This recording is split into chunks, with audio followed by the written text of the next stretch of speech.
Andrew Parker Bowles might have moved on after his marriage to Queen Camilla, but is he still cozying up with the royal family?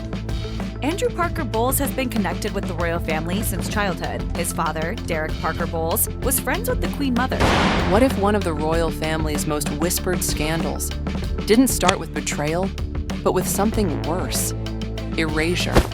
For decades, Andrew Parker Bowles was cast as little more than a royal footnote, the man who lost his wife to the future king.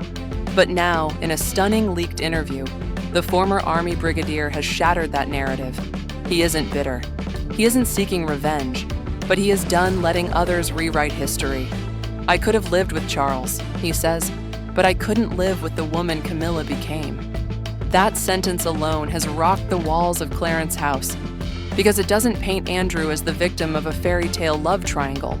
It paints Camilla, now queen consort, as something else entirely, not a woman torn between two men, but a woman seduced by power and willing to leave a life behind to get it. Once upon a time, Camilla Shand and Andrew Parker Bowles were the golden couple of British aristocracy. He was dashing, connected, and military-bred. She was witty, earthy, and magnetically unconcerned with royal formality.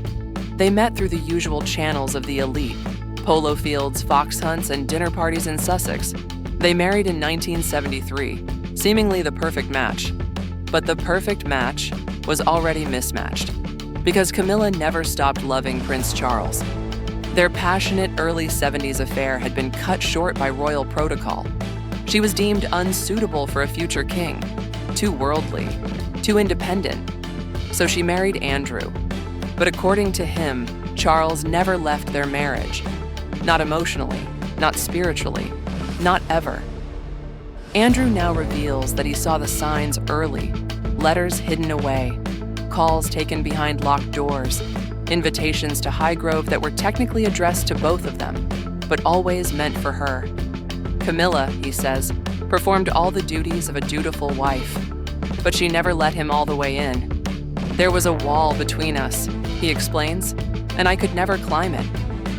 Their marriage became less about love and more about optics, a performance for the social circle, but hollow at its core. But something began to shift in the late 80s, and it wasn't just about Charles anymore. Camilla was changing. She wasn't chasing a man, she was chasing a position. Andrew recalls how she became calculated, strategic, interested in protocol, in timing, in optics. He found folders hidden beneath her desk, press clippings, communications notes, political contacts. Camilla wasn't dreaming of romance anymore. She was engineering her place in the royal machine. She began speaking with aides, former press secretaries, royal insiders, hosting dinners not for friends, but for influence. And one night, after returning from a solo trip to Highgrove, she looked him in the eye and said, "One day, this house won't matter. I'll have a better one." It wasn't a threat, it was a prophecy. Then came the Camillagate tapes in 1993. The world was stunned. Diana was devastated. Andrew? Not so much. "I wasn't surprised," he says. "I had known for years." But that public humiliation wasn't what ended their marriage. What ended it came later, in a private argument, when Camilla finally let down the mask. "Andrew," she said, "this marriage was always transitory. You were the bridge, not the destination." That broke him. Not because of the cruelty, but because of the truth behind it. "I gave her everything," Andrew reflects. "My name, my loyalty, my silence. And in that moment, she erased it." But what hurt the most wasn't that she left him. It was that she called their life, their children, a stepping stone. He didn't slam doors. He didn't sell stories. He simply left. In January 1995, the divorce was finalized. No headlines, no spectacle, because the palace needed it clean. And Andrew, ever the officer, complied. But now, nearly 30 years later, he's finally ready to speak. And what he's saying flips the fairy tale. The world has spent decades romanticizing Charles and Camilla, two star-crossed lovers, denied by duty, finally reunited. But Andrew's version is far more human, far more devastating. He doesn't blame Charles. He barely recognizes the woman Camilla became.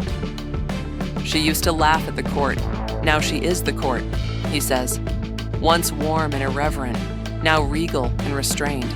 She got everything she wanted. But at what cost?" To Andrew Parker Bowles, the cost was their marriage, their children, their shared life. To the public, the cost was the truth, buried under decades of polite smiles and scripted appearances. And to Charles, it may be the silent knowledge that the woman he waited for stepped over a family to sit beside a crown. Andrew doesn't seek sympathy. He doesn't ask for headlines. But with just a few words, he's done something remarkable.